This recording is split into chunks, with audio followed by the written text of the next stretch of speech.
issue of there must not be impunity for acts that rise to the level of international crimes, particularly genocide, is one that's near and dear to my heart and something I'm very passionate about. And so it's really an honor to be here with you all tonight, to be part of this anniversary commemorating the Armenian Genocide on this 100th year. Recognizing the Armenian Genocide.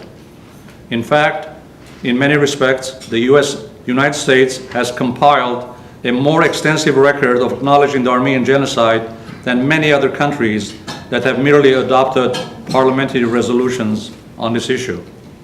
International organizations, including the United Nations, have also recognized the Armenian Genocide. The UN Subcommission on Prevention of Discrimination and Protection of Minorities adopted their report in 1985, acknowledging that the Armenian Genocide met all 5 UN criteria for genocide. 2 years later. And you can actually access these on the Armenian National Institute site. They have the collections on site. So yes, there are still photographs, but there is not the moving image. What we do have are the testimonies of the survivors and the eyewitnesses who were there. Armenians, Greeks, Assyrians, Yazidis who were massacred in the same place that they were attacked by ISIS this last summer, the same location. And those people have their own personal stories to tell. And through the Armenian Film Foundation and USC Shoah Foundation, this year, we have digitized those interviews, which were recorded on film over a 40-year period by one filmmaker. We've digitized those survivor and eyewitness testimonies, and we put them up on a visual history archive, an online. By the end of the war, 1918, out of 2 million, there were several 100,000 left. Some in Derzor. When you saw the map, Derzor, it's interesting that today, ISIS is conducting similar destruction in the same area filled with Armenian skeletons, bones all over the place, and ISIS, in fact, destroyed a monument, a church, to the Armenian Genocide at that area. ISIS blew it up. And ISIS, as we know, has some connection to Turkey, that people joining ISIS get transportation from Istanbul through Turkey, down, and so there's a connection, as we heard earlier. There's a parallel, a connection with what happened 100 years ago to what's happening today. Not 100% identical, but there's some connection.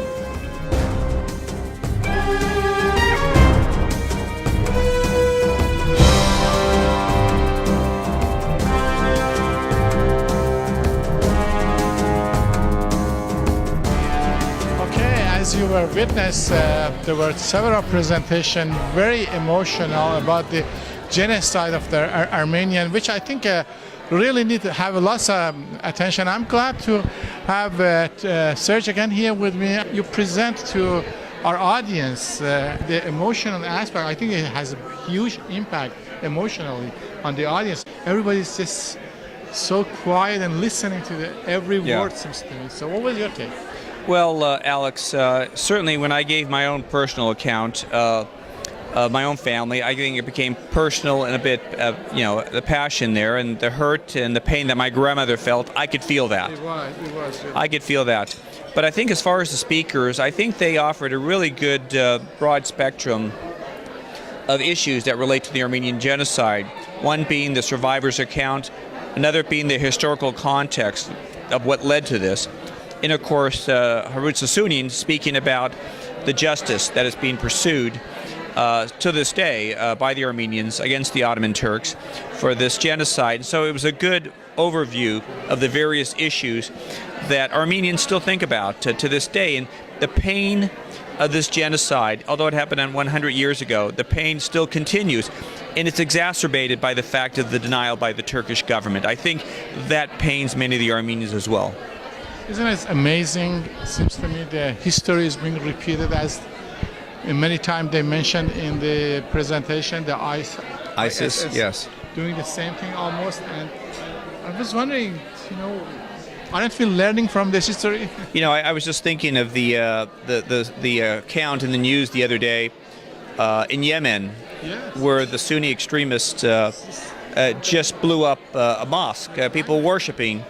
And so it seems like there's no one has the monopoly of these type of crimes and so forth in these genocides. And today what happened in Kenya.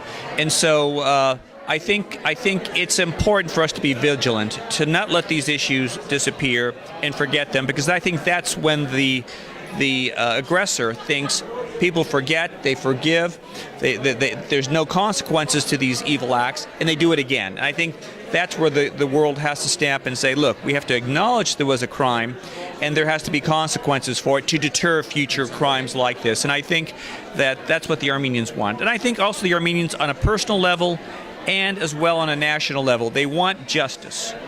They want justice and accountability, and that's their goal. You know, it's so amazing. Education is very critical to show what happened in the past, to make people familiar with what happened, like genocide of Armenian 100 years ago. So I think an organization like World Affairs Council is doing a great job to educate people and inform people what happened. I didn't know that. I didn't know the aspect of it. Now we hear more about the Holocaust, but this is not less than Holocaust. Yes, you're right. I mean, as someone mentioned, one of the speakers mentioned, this genocide occurred by the Ottoman Turks with German complicity. The Germans were there too during World War I as part of the Central Powers. It happened in a time where there were no cameras, there were no videos. I mean, there were a few cameras, and it certainly wasn't the media that we have today. So as a consequence, it was not very well known. And it happened in the part of the world that just wasn't getting a lot of attention, as Europe was during World War I. But I want to mention one more thing about the World Affairs Council. We do bring these issues up front, and we educate people. And I hope that our next program is going to be on Iran and the negotiations that are taking place, because this right now is a pivotal issue that impacts the entire world, whether or not the treaty that's being negotiated is going to serve the interests of both countries and the world in general to create and foster peace. And let's hope that it does. And I think that's another topic that our World Affairs Council is going to address. I know, I'm very closely following, and I think 90% Iranian are very happy this happened. I mean, they want a relationship with the United States. They want a peaceful situation. But of course, there are lots of other conservative, other people who are against this kind of thing. Well, I want to say one thing about the Armenian genocide in Iran, because I know a lot of Armenians after the genocide went to Iran. But Iran was one of the sanctuaries where they went to. I think the Armenians wanted to keep their identity, their cultural identity, whatever country they went to. But I think it's one of the countries that they were given a fair amount of safety, number one, protection, and they were able to flourish. Syria was another country that they were able to go to, and Lebanon and so forth. And so I think the condemnation of the Armenian genocide is really focused on the Ottoman Turks and the Germans who were there, the German soldiers who were there. One thing I wasn't really, I mean, I wish they would emphasize more on in the presentation. They never talked about the motivation. What was their motivation to do this? I mean, I didn't hear that very much. Well, I think the Young Turks, the Turkish government, had a view that the Ottoman Empire was crumbling, and they didn't want the various minorities there that might allow the Ottoman Empire to be carved up into different segments. And so they tried to make it a Turkic state, and I think he mentioned they were going to extend even into some of the other states on the northern part of Iran that are Turkic-speaking people. And so I think the motivation was to really remove the minorities, to eliminate the minority. It's a racist policy, yes, and it's and we see it unfortunately repeated itself in other countries and in modern times as well. People are going to watch this video and see the depth of this genocide that happened 100 years ago, and I hope the history never going to repeat again. I agree with you, Alex. I appreciate those comments, and we also hope it doesn't repeat itself. But I think we also want some justice here and some accountability, and I think that's the goal. So, crime never should go without punishment, even if happened 1,000 years ago. You know, I tell people that the people who perished in this genocide can't speak for themselves. Exactly. We're left behind to speak for them, and that is our responsibility, to speak for the justice on their behalfs. They're gone now, but we're when here. I was growing up in Iran with the minority, the Armenian minority in Iran, the attitude toward them, they were very hardworking, they were very industrious, and they were really making the country. And lots of things that happened in Iran, Armenians were behind it. I mean, they are very productive people. I mean, from railroad all the way to the shoemaking, whatever. They were the mechanical aspect of the in the industry. Yeah. Armenian were a big part. That's a very nice thing to say. And I think once the Armenians were given some freedom, some independence to go to countries like Iran and flourish, they probably appreciated that opportunity, which they didn't have where they came from. I hope this kind of discrimination never gonna happen and comes to the people. Again, as I want to come back to education, and really education is the key that open up the views of the people and see the other side of the coin. Well, whenever we try to demonize people, we dehumanize them. Exactly. And then we're one step away from committing awful crimes. Once someone is dehumanized, then in the mind of an aggressor or perpetrator, you can do anything to them because they're not human. But we can't allow ourselves to get to that point where someone is dehumanized and demonized and not viewed as a human being worth, a child of God and has significant value. Because that's when we allow those who want genocide to flourish, when we dehumanize like that. I want to ask you to finalize this. What would be your message to the Armenian community? I know, in California specifically, there is a big community of Armenian, especially in Glendale area, and I have lots of Armenian friends, good friends. What is your main message that you want to tell them that, to be more active here in this country? Well, I think obviously number one is never to forget. We can forgive, but not forget. And there's a distinction.